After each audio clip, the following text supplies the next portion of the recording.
Самсгын өрхөм үзэгчтэй намайг гамптын басан сүрэнгэдэг та бүхэн дэлхийн төв 7 хоногийн онцлог мэдээ хөтөлбөрийг үзэж байна. Бидний нэвтрүүлгээр өдөр бүр хөрш орнууд болох Бурят, Ирхүү, Чита, Якут, Халимаг болон Хятадд болж байгаа онцлог үйл явдлуудыг хүргэдэг. Харин 7 хоногийн төгсгөл хамгийн сонирхолтой сурвалжлагуудыг нэгтгэн хүргэдэг уламжлалтай. Ингээд өнгөрсөн 7 хоногийн онцлог мэдээнүүдээ хүлээн авнаа. Эхэлцгээе.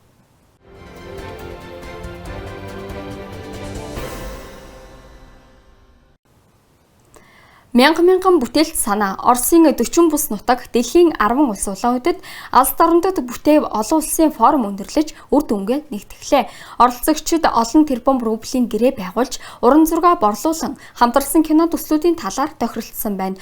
Монголын зочид юутай бутсан бэ? Мөн алдарт жүжигчин найруулагчид яагаад дахин ирэхээ амлав? Энэ тухай эхний сурвалжлагаар хүргэе.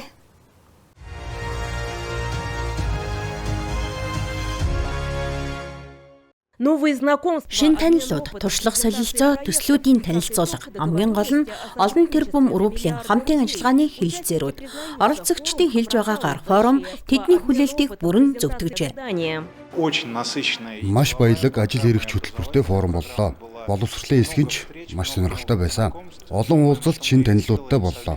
Бид кино үйлдвэрлэл, нейро сүлжээ болон химэл оюуны чиглэлээр хамтарсан боловсролын кампусууд байгуулах талаар бодож байна.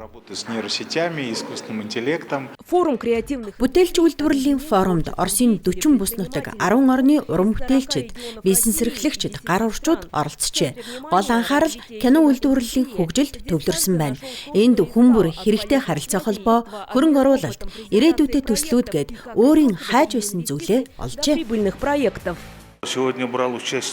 Өнөөдөр би кино зохиолын питчингийн үеэр шинжээчээр олцлоо. Нийт 14 бүтээл танилцуулснаас 2 төсөл надад маш их таалагдсан. Манай ч гэсэн кино комисс кино дэмжих сан байдаг учраас би бүгдийг нь Монголд урьсан. Холбооны түвшнээс бид эдгээр төлөвлөгөөг дэмжихэд бэлэн байна. Учир нь залуус үнэхээр мундаг, зөв чиглэл рүү харж байна. Тэд орчин үеийн бүтээлч ирэх хүчтэй хүмүүс. Энэ ирч хүч нь цаашид олон жил үргэлжлэнэ гэж найдаж байна. Хамтран ажиллахаар сонгосон төслүүд бий юу? Байгаа ч одоохондоо ямар гэдгийг нь хэлэхгүй. Тухайлбал Бурятын залуус Алексей Чадовын шин Амурын гайхамшиг киноны зураг авалтад оролцох юм байна. Ийм олон төсөл санаачлага төлөвлөгөө байна гэж би үнэндээ төсөөлөөгүй. Тэгээд эдгээр төлөвлөгөө аль хэдийн тодорхой бүтцтэй болсныг ойлголоо. Энд яригдсан бүх төсөл удахгүй хэрэгжинэ гэж найдаж байна.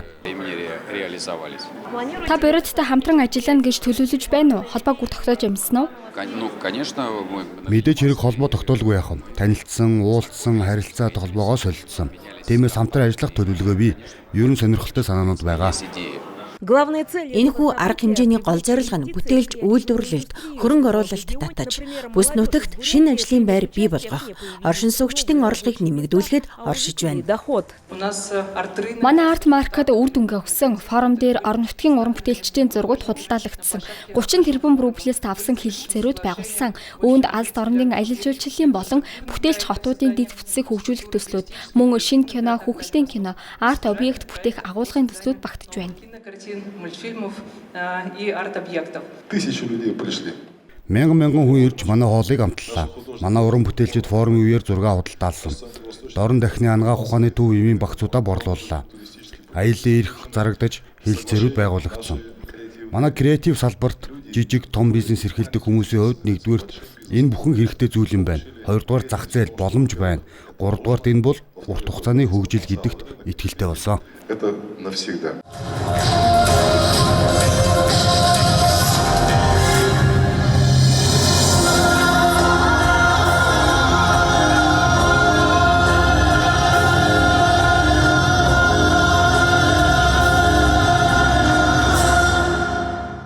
Форумын хаалтыг Оросын нэр хүндтэй уран бүтээлчид шилдэг хамтлагуудын тоглолт чимлээ.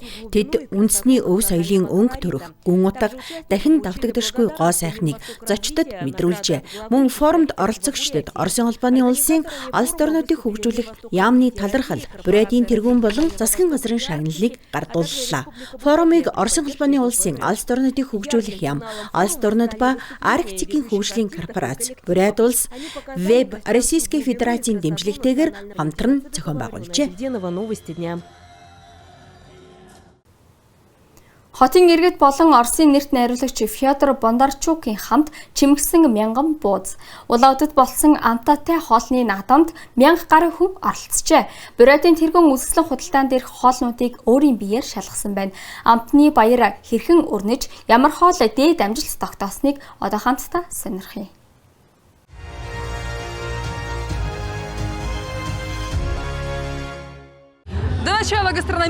Амттай хоолны наадам эхлэхэд хэдхэн мөч үлдээд байхад пионер төвийн өмнөх талбайд хэдэн зуун хүн цугларчээ. Энэ ч аргагүй юм. Талбайн хоёр талаар байрласан зоогийн газар кафенууд халуун хоолноос эхлээд амттан хүртэл төрөл бүрийн хоол ундаа санал болгож байна. Үүнийг хэлэхэд үнэр тандар нь гайхалтай байна. Тун амттай юм аа. Юу идэж байгаа? Бууз, уламжлалт бууз. бас шорлог. Маш олон зоогийн газар, кафе өөрсдийн хоолой танилцуулж байна. Өөр туршиж үзмээр зүйл байна уу? Баг багаар бүгдийг нь амсна гэж бодож байна. Би Омскоос ирсэн хүн. Үүгээр өнгөрч яваамаа. Манай хоол ямар санагдав? Янз. Маш их таалагддаг шүү. Наадмын зочдод зөвхөн амттай хоол идэж зогсохгүй цагийг хөгжилдөн өнгөрүүлжээ. Хүүхдүүдэд зориулсан мастер класс зохион байгуулсан бол томчууд ч мөн өөрсдөдөө тохирсон сонирхолтой зүйлс олсон байна.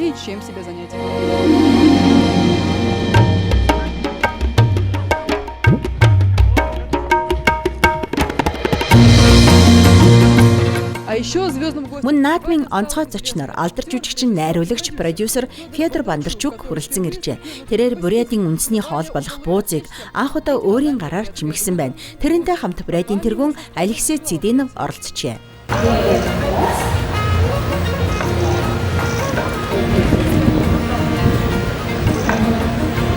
Алексей Цидинов, Фёдор Бондарчук нарын хийсэн бууз улсын шинэ дээд амжилтын эхлэл боллоо. Наадмын зочид хамтдаа нийт 1000 бууз чимэгчээ. Хүссэн хүн бүр оролцох боломжтой байсан юм.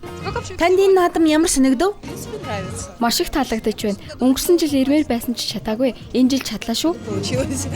Бууз чимэх нь үстэй. Тийм ч сайн бишээ. Аав харин сайн чимхдэг. 33 чимгэлт хийх үү? Найдаж байна. 1000 бууз чимхнэ гэдэг чинь олныг нэгтгэн шүү дээ. Танд тэгж санагдаж байна уу? Тийм ээ, маш олон хүн байна. Ирчүүч мэдрэгдэж байна. Бид хараад ч өнгөрөлгүй олонний ажилд туслахаар шийдсэн юм. Энэ бэли саад болоод байна. Хэмжээнд тараагүй бололтой. Гурилтай хамт нухлагдаад байгаа нь харагдаж байна. Гэхдээ яаж хийж байгаад учрыг нь олно. Я думаю, что я как-то с этим справлюсь. Так, ну пробуем. Алив 33 чимгэлт хийж чадах нь үзье. Защипа, как говорится. И как потом? Тоолж үзэхэд 33-аас их чимгсэн байлаа. Ямар мундаг юм бэ? Спасибо. Баярлалаа. Би ийм юм хийж магтуулж үзээгүй. Я не знаю, как вас. Все. Болсон. Чадлаа шүү. Сейчас. Давайте вот так даже сделаем. Хамтарч дэмжсэнд баярлалаа. Дараа нь буузаа жигнэж зочид газар дээр нь амталж чаджээ. Харин Алексей Цидинов наадам дээр өөр ямар амттан байгааг өөрөө сонирхлоо. Энд гурил шар тос аарцсан бэлтгэний үе давхарлаж хийдэг. Дээрээс нь нэрсээр чимэглэнэ. Зүгийн болон хандгах юм бэ? Бичүүрийнх. Владимир Анатольевич Павловынх уу? Амсаад үзэж болно шүү.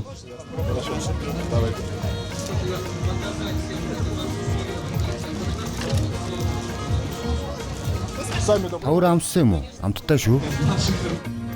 Нийтдээ наадмыг 1000 гаруй хүн зорин иржээ. Тэдний дунд Бурятын оршин суугчдаас гадна бусад бүс нутгийн зочид ч байв. Энэхүү хоолны наадам нь Алс орнуудад бүтээлч үйлдвэрлэлийн форумын нэг хэсэг болсон юм. Өөр байгал болон Бурятаас ирсэн жүжигчдтэй театртай галт тэрэг Эрхүү хотод хүрэлцэн ирлээ. Энэхүү өвөрмөц вагонд жинхэнэ үзэгчдийн танхим, тайцны арга хэсэг, бүр театрын урлагийн сүм хүртэл бий. Оросын театрын зүтгэлтнүүдийн холбооны 150 жилийн ойд зориулсан энэхүү томоохон арга хэмжээ хэрхэн үргэлжилж байгааг дараагийн сурвалжлагаас үзээрэй.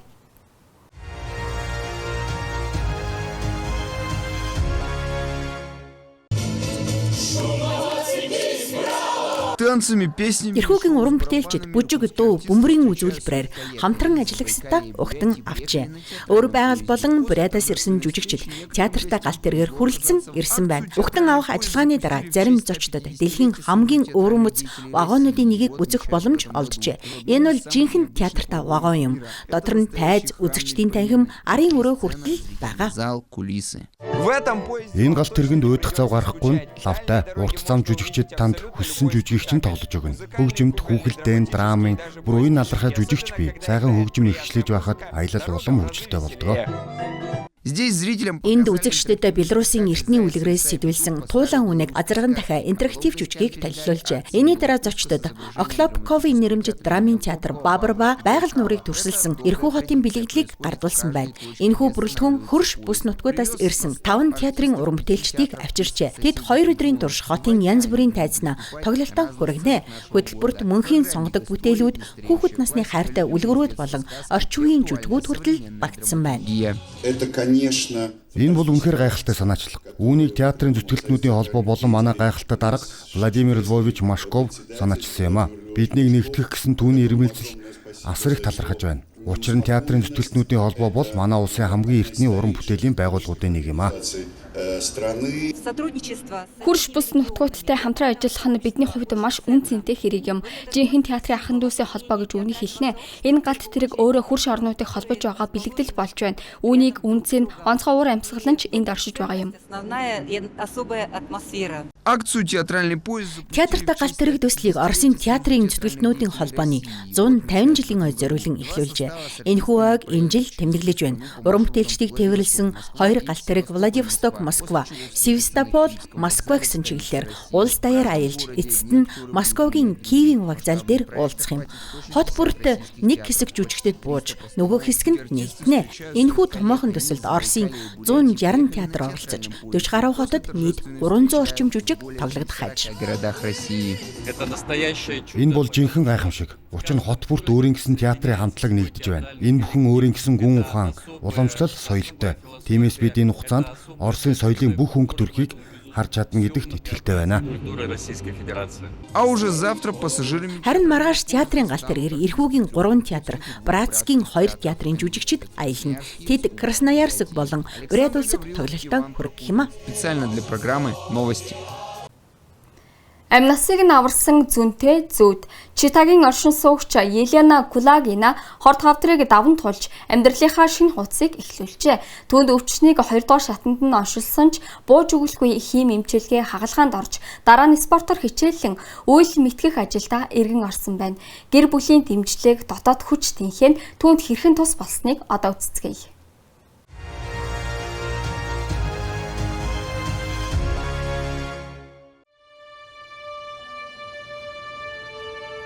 Бид амьдралаа дараа гэж хойшлуулсаар ирээдүйд хийхэр төлөвлөсөн бүхнийг хувь тавилан ганцхан мөчөд өөрчилж болдгийг мартчихдаг. Елена Кулагина ч мөн яг ийм амьдралтай байжээ. Бараг л зүүн совинтой холбоотой юм шиг түүх болсон. Үеэлэгч маань над руу залгаад зүүднийхээ тухай ярьсан юм. Зүүдэнд нь өөд болсон аав ээж хоёр маань орж ирээд намайгч бас хорт хавдраар нас барсан байна гэж ойлголоо гэсэн. Тэгээд Лена заавал эмнэлэг татж үзүүлээрэй гэсэн байсан. Зүүнч зүүд байжээ. Хавдрын эмчид анх үзүүлэхэд л Елена хөхний хорт хавдар гэсэн онш тавьсан байна. Дахиад хэдэн сар өнгөрсөн бол өвчин 4-р шатандаа орох байжээ. Гэхдээ Читагийн бүсгүй боломж байгаа дээр тэмцэн гэж шийдэж ганцаараа Москваг зорьсон байна. Удаан хугацаанд гэр бүлийнхэнтэйгээ зөвхөн дүрст дуудлагаар холбогдож байсан ч утасны дэлгэцийн цаанаас тэдний хайр, дэмжлэгийг мэдэрдэг байжээ. Харин хамгийн их айсан зүйл нь хүүхдүүдэд дахин тэрч чадахгүй байх вэ гэсэн бодол байв. Бага охин маань эмчилгээний төгсгөл үед над дээр ирсэн юм. Хим эмчилгээ дуусаж хаалгаанд орсны дараа бид хоёр туяа эмчилгээнд хамт явдаг болсон. Охины минь инээд хүүхдийн гинэн зан надад маш их хүч өгсөн. Гуниглах цаа байгаагүй. Ээж хүний үүрэг хариуцлага хизээж алга болдоггүй юм билээ. Өдрөг бодол, өөртөө итгэх итгэл, гэр бүлийн халамж Еленад эдгэрэх хүч өгсөн байна. Хорт хавдар ухарч тэр даруй биеэ сэргээх дасгал хөдөлгөөн хийж эхэлжээ. Спорт тэрний хувьд шүдэ угаахтай адил өдөр тутмын хөвшлэн болов. Миний зүүн гар бараг хөдөлгөөнгүй басан байсан. Зөвхөн мөрний хэмжээнд хүртэл өргөгдөн. Орчин үед гаргүй мэт амьдрахыг хүсэхгүй шүү дээ. Эмчилгээ хийлгэж байхдаа гар нь зүгээр л унжчихсан олон эмэгтэйг харсан. Тэднийг хараад би ийм болмооргүй байна гэж ботсон. Тэгээд эмчилгээ хаалгааны дараа фитнес заланд очиж бүхнийг тгээс эхэлсэн. Хамгийн жижиг тухайгаар бараг хүүхдийн жингис эхэлсэндээ ингээд хагас жилийн дотор маш сайн ахиц гарсан. Амьдралыг өнөөдрөөр нь мэдэрч амьдрах ёстойг ойлгосон Елена гэр бүлдээ илүү их цаг гаргахаас гадна өөрийн дуртай зүйлстэй эргэн орсон байна. Тоос дарсан оёдлын машина дахин гаргаж ирнэ. Дизайнер хувцас, аксессуар урлаж эхэлсэн байна. Одоо тэр төгсөлтийн баярын даашин зоёх хэд хэдэн захиалга аваад ажиллаж байна. Даниил Ботвинский, Владимир Николаев, «Середина земли», Забайкальский край.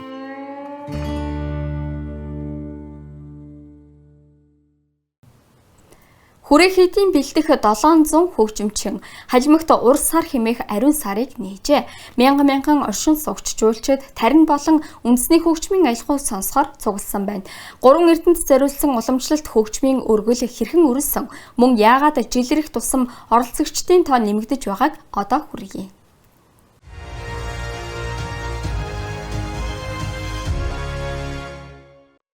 Халимагт уламжлал ёсоор Будда, Дарма, Сангха хэмээх 3 эрдэнэ зориулсан хөгжмийн өргөлөөр ариун урс сарын нээлт боллоо. 700 гаруй хөгжимчин оролцсон энэхүү өргөн цар хүрээтэй арга хэмжээ Бүгд найрамдах улсын төв хурал болох Бурхан багш Шагжамууны алтан өргөний өмнөх талбайд болсон юм. Арга хэмжээг халимгийн шаджин лам, Гэшэ тэнзэн чойдаг нээж цугласан олонд мэдчилгээ төвшүүлэн ариун урс сар эхэлж байгаатай холбогдуулан Бүгд найрамдах улсын иргэдэд адис хүртээч. Мөн төв хуруулын ламнар уран бүтээлчдэд зориулан ерөөлийн ном айлтсан байна. Өнөөдөр ариун урсаар эхэлж байна. Уламжлал ёсоор халимагчууд төдийгүй дэлхийн өнцөг булан бүрийн сүсэгтнүүд энэ сард сайн үйл бүтээж буян хураахын төлөө илүү их хичээдэг. Учир нь манай багш Бурхан Шагжамууны хамаг амьтны тусын тулд гэгээрэл төрж зовлонгоос ангижруулах номоо айлдсан билээ. Бид тэрхүү сургаалыг сонсож хэрэгжүүлэн зовлонгоос ангижирч жинхэнэ аз жаргалд хүрэхийн төлөө хичээдэг юм а. 3 эрдэнэ зориулсан хөгжмийн өргөл нь уламжлалт үйл ажиллагаа болон тогтож 11 дахь жилдээ зохион байгуулагдаж байна. Энэхүү аялгууд төслийн гол зорилго нь зөвхөн буян хураах бус үндэсний хөгжмийн зэмсгийг сурталчлах, үндэсний соёл болон буддын шашны сүнслэг хөгжмийг түгээн дэлгэрүүлэхэд оршдог ажээ. Халимгийн үндэсний найрал хөгжмийн ерөнхий удирдаач, уран сайхны удирдагч Савр Гатаевын хэлснээр жил ирэх тусам энэ өөрмөц төсөлд оролцох хүсэлтэй хүмүүсийн тоо нэмэгдэж байгаа нь халимг соёлыг хадгалан хөгжүүлэх, улам олон хөгжимчнийг нэгтгэх итгэл төрүүлж байна.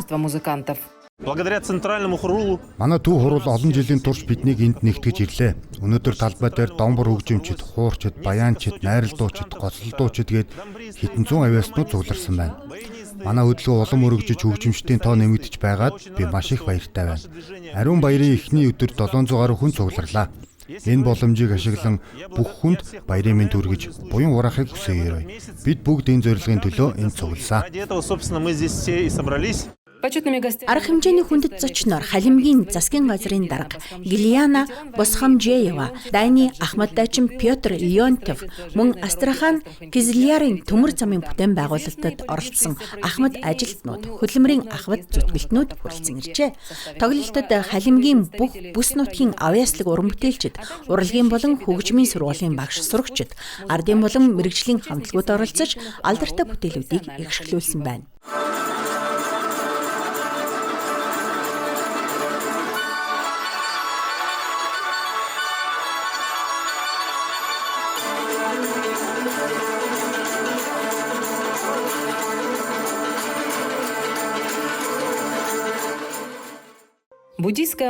Буддам Саранам Гитчами тарин Аркадий Манжиевийн урсар ногоон дээрх бүтээлүүд, бомбын орон жүжигийн хэсэг, халимаг сэдвт өөртюра зэрэг бүтээлүүд энэ өдөр эгшиглэв. Бүгд найрамдах улсын төв сүмийн өмнөх талбайд жинхэнэ баярын уур амьсгал бүрэлдэж, сүсгтэн олны ариун урс сарын эхлэлийг бэлгэсэн өргөн ёслол болж өнгөрлөө. Халимгийн бүх ард иргэдтэй энэ сайхан Урс сарын баярын мэнд хүргэе. Өнөөдрийн арга хэмжээ манайд ямар олон аюустай хүүхэд аюустай хүмүүс байдгийг дахин харууллаа.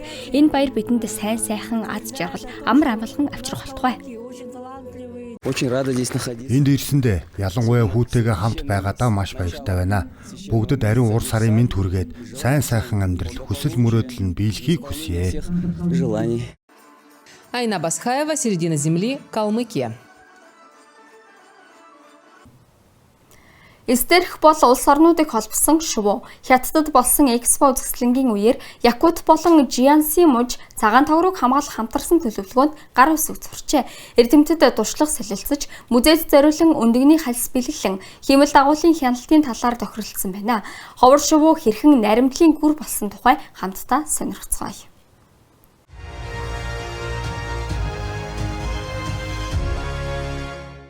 Экспогийн эхний өдөр Якут болон Хятадын Жанси муж хамтарсан арга хэмжээний төлөвлөгөөнд гарын үсэг зурлаа.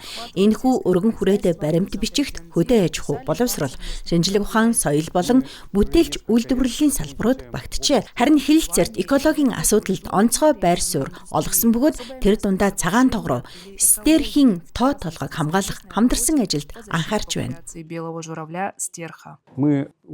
Би хэдэн жилийн турш байгаль орчны чиглэлээр хамтран ажиллаж байна.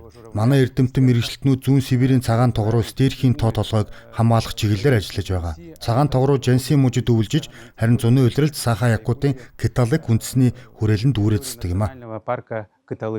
Жанси мужид стерхүүд үзэсгэлэнд Паян нуурын ижил нэртэй дархан цаадат газарт өвлждөг байна. Тус газрын удирдлагууд Экспод хүрэлцэн иржээ. Якутын павильонд тэд Киталик үндэсний хүрээлэнг хариуцдаг Ленни баг нь үндэсний хүрээлэнгийн төлөөлөгчд уулзан цагаан тогроог хил дамнан хамгаалах, хиймэл дагуулын мониторинг хийх болон харилцан айлчлалын талаар хэлэлцсэн байна. Мөн уулзалтад хоёр бүс нутгийн төрийн байгууллагын төлөөлөгчд болон Хятадын экологийн эрдэмтэд оролцжээ. Би цагаан тогрог хамгаалах ажлаар дамжуулан Хятад болон Якутын харилцааг хөгжүүлэхийг хүсэж байна. Өнөөдөр цагаан тогрог бол Хятад Якутын хоорондын найрамдлын гүр болоод байна. Уулзалтын бэлэгдэлт мөчн стерхийн өндөгний хальсыг ёслол төгөлдөр гардуулсан явдал байлаа. Удахгүй энэ нь Паян нуурын дархан цаадат газрын музейн шинэ үзмэр болох юм а. Энэ бол цагаан тогрооны өндөг, жинхэнэ өндөг. Хамтарсан бодит ажил энэ зун эхэлнэ. Якутын Киталик үндэсний хүрээлэнд шувууг аюулгүй барьж бүгжлэх ариун туршлагатай Хятадын мэргэжилтнүүд ирэхээр олжээ. Хятадын хамтрагчид бидэнд хиймэл дагуулын систем санал болгож байна. Энэ бол маш хөнгөн аюулгүй хиймэл дагуулын трекер. Хэрвээ бид энд хөрөмжийг ашиглавал стерхүүдийн өвлждөг газрыг нэг аппликейшнаар онлайнаар зэрэг хянах боломжтой болно. Ийхүү ховор шувууг хамгаалах үйлс Якут болон Хятадын мэргэжилтнүүдийг нэгтгэж байгаа бөгөөд хамтарсан ажиллагаа нь энэ зүйлийн тоо толгойг тогтвортой ирээдүйд бодит боломж олгож байна. Чайковскийг хоёр улс хамтдаа их шилжүүлв. Чүнцсинд Москвагийн улсын консерваторитой хамтран байгуулсан шинэ консерватори нэгтлээ. Орос Хятадын хөгжимчүүд нэгэн тайз дээр гарч сонгодог болон орчин үеийн бүтээлүүдийг толилуулсан байна. Хөгжим улс орнуудыг хэрхэн нэгтгэж байгааг манай Хятад дахь хамтрагчдын бэлтгэсэн сурвалжлагаас үзээрэй.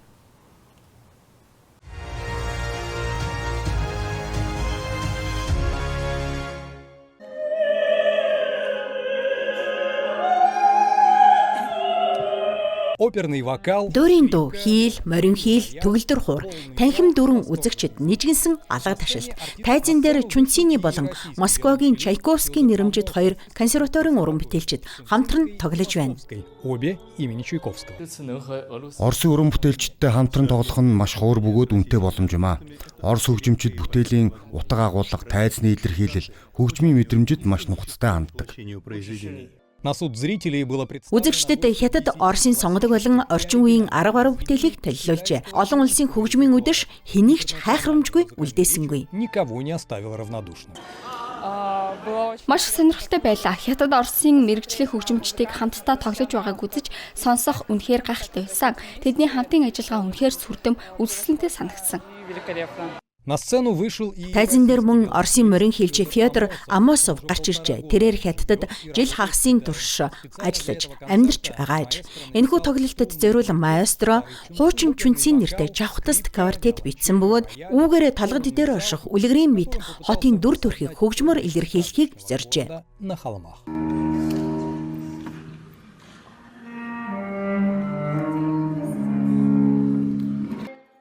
Чүнцины Москвагийн нэрэмжит консерватори нь орон нутгийн багшийн их сургууль болон Москвагийн улсын консерваторийн хамтарсан төсөл юм. Оросын нийслэлээс хэд хэдэн багш Хятадд ажиллахаар нүүж ирээд байна. Хоёр улсын хамтын ажиллагааны хүрээнд Чүнцинд цаашид концерт, мастер класс болон соёлын олон арга хэмжээ тогтмол зохион байгуулагдах юм байна. Классы и другие культурные мероприятия. Хятад Оросын боловсролын жилүүдийн хүрээнд хоёр орны найрамдал улам бэхжиж байгаа энэ үед урлагийн боловсрол маш чухал үүрэг гүйцэтгэж байна. Энэ нь зөвхөн уран бүтээлийн боловсон хүчин бэлтгээд зогсохгүй, оюутан багш, уран бүтээлчдийн харилцан солилцоо айлчлалыг өргөжүүлэх боломжтой. Чүнцины консерватори дөнгөж 2 сарын өмнө нээгдсэн бөгөөд одоо анхны хичээлийн жилдээ бэлтгэж байна. Харин багш нарт нь энэ хугацаанд үзэгчдийг баярлуулж мөнхийн сонгодог хөгжмийн гайхамшигыг мэдрүүлэх боломж олддог байна. Классической музыки. Денис Чижов, Дзян Хуа, Сиджикэн. Хятадын Танчи нуура аялал жуулчлалын бодлогоо өөрчилж байна. Одоо жуулчид энд зөвхөн үзэсгэлэнт байгаль харахаар биш, кемпэд хонож, планераар нисэж, халуун оршинд амархаар ирдэг болжээ. Энэ бүх өөрчлөлтийн эхлэл нь ердөө нэгэн жижиг кафе байсан аж. Жижиг бизнес бүтэн бүс нутгийн эдийн засгийг хэрхэн өөрчилж байгааг төгсгөлийн сурвалжлагаас үзээрэй.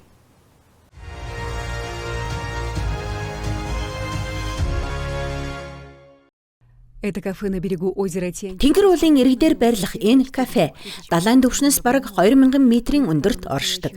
Цасан чимэглэлтэй онцгой кофегоор олон нийтийн сүлжээнд жинхэнэ хийт болжээ. Цас дуулын бэлд халуун кофе ууж нарны элчинд дулаацанга үзэсгэлэнт зураг дарах нь Тячид ирдэг олон залуужуулчны заавал хийх зүйлсийн нэг болсон байна. Приезжающих на Тяньчи. Энэ газар миний төсөөллөөс давсан. Өмнө нь хүмүүс энд нуур үзээд л хурдан буцдаг гэж боддог байсан. Харин одоо энд удаан саатмар санагддаг боллоо. Маш тайван, бас үнэхээр үзэсгэлэнтэй. Энэ кофед агуулсан зураг WeChat-ийн сторид оруулахад маш олон лайк авсан. Манай кафе ийм алдартай болно гэж төсөөлөөчгүй. Анх бид нуурын ийг дээр амарч тухлах тайван орчин бий болохыг л зорьсон. Харин одоо өглөөн сөрөө хүртэл зочдоор дүүрэн байдаг маа. Олон хүн энэ кафег цас төргөлд хамгийн ойр байрладаг кафе гэж ярьдаг. Хүмүүс кофе бариад зураг авч энэ уур амьсгалыг мэдэрч байгааг харахад үнэхээр сайхан байдаг. Нэгэн кофе шопын амжилт нь Тячийн аялал жуулчлалын стратегид гарч байгаа томоохон өөрчлөлтийн илрэл болж байна. Өмнө нь жуулчид энд дунджаар ердөө 3-4 цаг л сааддаг ээжээ. Харин зочдыг илүү удаан байлгахын тулд захиргаа амралт аяллаа шинэ хэлбэрүүдийг хөгжүүлж эхэлжээ. Саяхан нэгдсэн нислэгийн баазад Мото Арафлан хамгийн эрэлттэй агаарын аяллаа нэг болсон байна. Тусгай бэлтгэл хэрэггүй, зүгээр л өндрөөс байгалийн үзмжийг мэдрэхэд хангалттай. Анхны нислийн өмнө жаахан айж байсан. Гэхдээ агаарт хөөрсний дараа нэгдсэн тэр үзмж үнэхээр гайхалтай байсан. Мартагдагшгүй мэдрэмж төрсөн. После полетов туристы могут... Нислэгийн дараа жуулчид Таньши нуг хөндөд амарч болно. Энд майхантай кемпүүд, квадроциклийн зам, барбекю бүсүүд ажиллаж байна. Уулын бэлд халуун аршаан жуулчдыг хүлээдэг бол автодом хүүхдийн талбай бүхий шинэ кемпинг гэр бүл болон залуучуудад зориулагджээ. На молодежный отдых. Өдөр нь жуулчид байгалийн сайхныг сонирхож үдээс хойш майхнаа барьдаг. Харин орой нод гарч дүүдэг галын үдшилтэд оролцдог. Ийм кемпинг плюс хэлбэрийн аялал жуулчдын саадах хугацааг уртасгаж үүнтэй зэрэгцэн тэдний зарцуулалт ч өссөн. Вместе с этим выросли и расходы туристов. Тэнгэр нуурын ирэг дээрх нэг кафенаас эхлээд үүлэн дээгүүрх нислэг хүртэл альпин нугдах майхнаас уулсын дундах автодом хүртэл Тайчи зөвхөн тасалбар борлуулах хуучин загвараасаа аажмаар татгалзаж байна. Одоо жуулчид энд зүгээр дайран өнгөрөхөө болж Шинжаанд илүү удаан сааддаг болжээ. Шантянлун, Сижутен. Ингээд өнөөдрийн дугаар өндөрлөж байна. Ice Global сувгийг үзэж байгаарай. Тэгвэл та зөвхөн Монголд төдийгүй хөрш орнуудад болж байгаа үйл явдлын талаар цаг алдалгүй мэдээлэл авах болно. Та бүхэнтэй гамтын баасан сүрэн хамт байлаа. Дараа 7 хоногт дахин уулзцгаая.